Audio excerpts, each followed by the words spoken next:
energy sa ating pagpapasalamat sa Diyos, mga kapatid.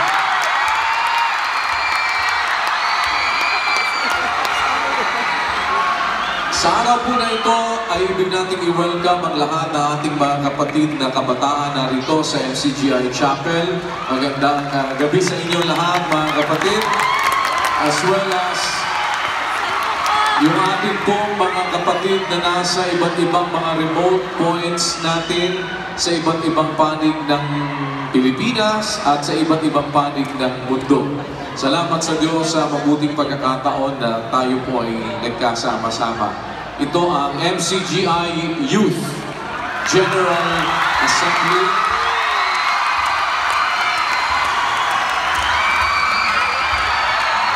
Mga kapatid na kabataan, alam natin ang isang bagay.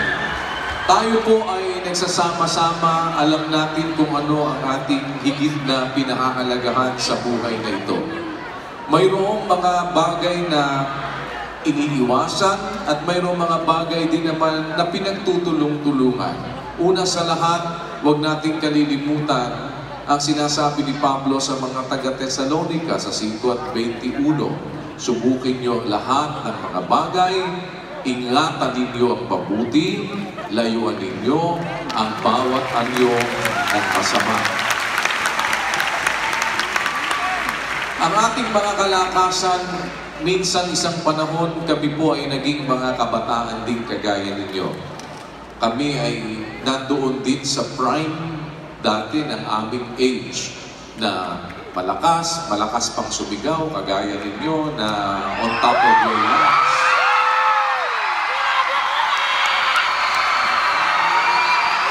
Pero mga kapatid, may realidad po ang buhay.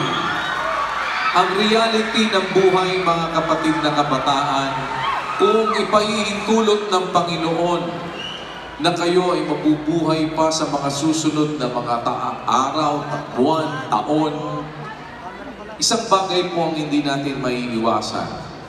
Tayo ay tatanda. Bawat araw na lumilipas sa ating mga buhay, isang araw ang ating itinatanda. Isang araw ang nababawas doon sa ating life expectancy. At bilang mga kabataang nakakilala ng katwiran ng Diyos, alam natin kung ano ang paggugugulan natin ng ating mga lakas, ng ating mga kabataan, ng ating mga kakayahan.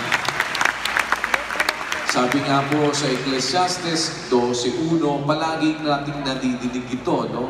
Alalahanin mo rin naman ang may lalang sa iyo sa mga kaarawan ng iyong kabataan.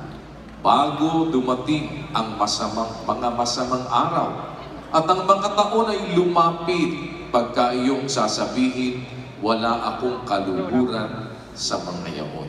Kaya, salamat sa Diyos dahil sa inyong mga murang gulang bilang mga kabataan ay nakakilala na kayo ng aral at ng katwiran ng Panginoon.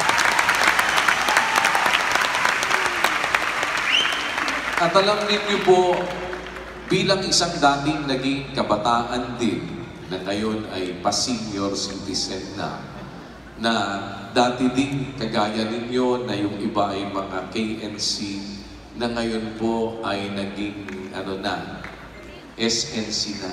Oo. Senior na. Kaya po, dadating yung time na yon na hindi na tayo kasing lakas nung bata tayo. Hindi na yung boses natin ay kasing lakas din ng kung paanong kagaya ngayon na nadidinig namin kayo. No? Nakita ninyo, di ba, pag ang maraming nandito, yung mga kagaya ng edad namin, hindi ganyang kalakas ang kanilang mga boses na. Parang ito, mga kabataan dito, kahit na siguro itong section lang na to, at least ang pakikibuin mo, no? Tignan natin, ha?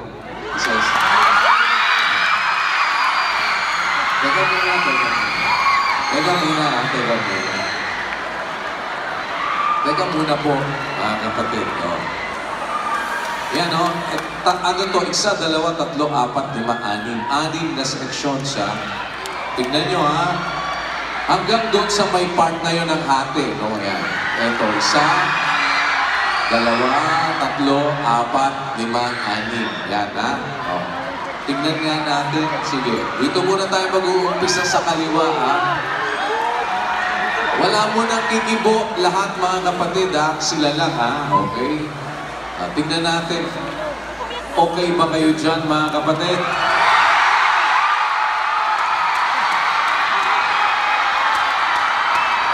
Salamat sa Diyos. Okay. Sa gitna, sound check tayo. Gitna.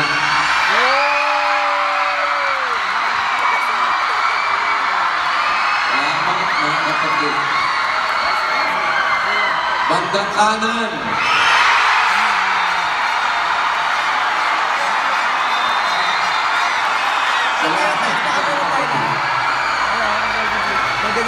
Banda doon sa kanan sa itaas.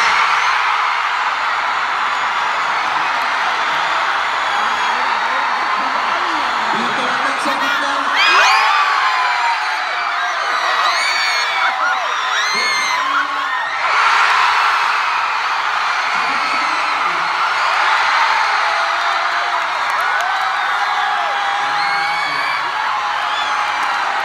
Salamat mga kapatid. Sipin ninyo, no? Yan. Ganyan kalakas ang tinig ng mga kabataan.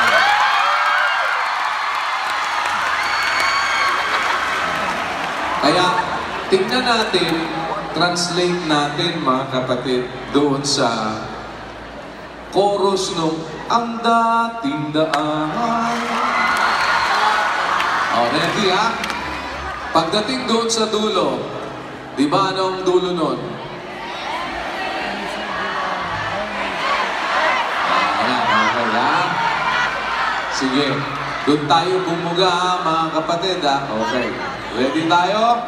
Sige, 1, 2, 3.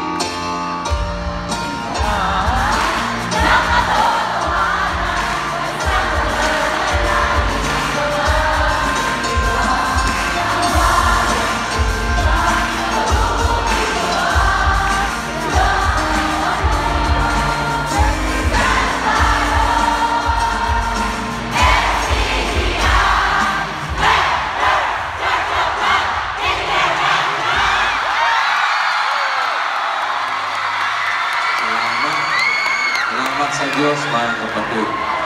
Kaya, tignan nyo, no, mga kapatid na kabataan, kung gaano kahalaga na alalahanin natin ang may nalang sa atin sa mga kaarawan ng ating kabataan. Meron pa kayong nailalabas na tinig ng pagpupuri, tinig ng pag-awit at pagkilala sa kabutihan ng Diyos. Huwag natin kalimutan po, mga kapatid, ang sinasabi ng banal na kasulatan, yung awit ng pagpupuri na kalulugod sa Diyos. Isang bagay na hindi natin dapat nakalimutan. 147:1 ng awit, purihin ninyo ang Panginoon sapagkat mabuting umawit ng mga pagpuri sa ating Diyos sapagkat ang pagpuri ay nakalulugod. Maligaya at ang pagpuri ay nakalulugod. Kaya sana yun ang isang huwag nating laging kalilimutan bilang mga kabataan, ano, na sa anumang paraan magagamit ang ating mga lakas para tayo ay pumuri sa Diyos. Sabi nga doon sa Roma 6:13, huwag nating ihandog, huwag ninyo anwikang ihandog ang inyong mga sangkap sa kasalanan na pinakakasangkapan ng kalikuan, kundi ihandog ninyo ang inyong sarili sa Diyos na tulad sa nangabuhay sa mga patay at ang inyong mga sangkap na pinakakasangkapan ng katwiran sa Diyos. At bilang mga kabataan, napakagandang sa ating pong mga edad, yung ating mga sangkap ay maipagkasangkapan natin sa anumang paraan sa katuwiran ng Diyos. Sa ikaluluwalhati ng Diyos at sa ating ikapagiging dapat, alam nyo, hindi natin pwedeng gamiting batayan, mga kapatid, na bata pa tayo, malayo pa tayo para mamatay. Hindi. Alam na siguro ninyo yan. Mayroon, maaari much younger kesa sa inyo, pero namamatay na. Dahil hindi natin alam kung ano ang ilalabas ng araw ng bukas. Kaya nga sabi ni Santiago, doon sa 4 at 14, kayo mang hindi nakaalam ng mangyayari bukas. Ano ang inyong buhay? Kayo ngayong isang singaw na sa sandaling panahon ay lumilitaw at pagdakay napapawi. Kaya nga ang wika, ang dapat ninyong sabihin, kung loloobin ng Panginoon, mabubuhay kami, gagawin namin ito o yan. Kaya kung tayo naman ay binubuhay pa ng Diyos, meron tayong pagkakataon na magawa kung ano ang kanyang kalooban. Yun ang ating mapagtulong-tulungan.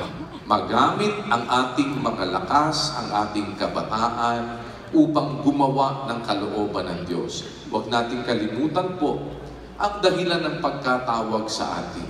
Tinawag tayo, sabi ni Pablo sa 4:7 ng Tesalonica, hindi sa ikarurumi, kundi sa pagpapakabanal. Yan ang huwag natin kalilimutan. Alam nyo, lalo't higit sa mga kabataan, kaya bili ni Pablo kay Timoteo, dahil noon ay bata pa si Timoteo, sabi ni Pablo kay Timoteo, layuan mo yung masasamang pita ng kabinataan. Kaya merong pinalalayuan, isang bagay na sabi niya, 2:22 ng ikalawang Timoteo, layuan mo ang masasamang pita ng kabinataan. Sundin mo ang kabanalan. Kung ngayon, maaari, baka sabihin ng iba, kabinataan naman yan Kami naman, kadalagahan. Kasi ang una po talagang recipient ng utos, yung mga lalaki, di ba? Pero kaya nga sabi, gayon din naman. Ibig sabihin, hindi dahil kabinataan ang sinabi, hindi na tayo kasama kung tayo naman ay mga kadalagahan. Yung mga nagdadalaga o yung mga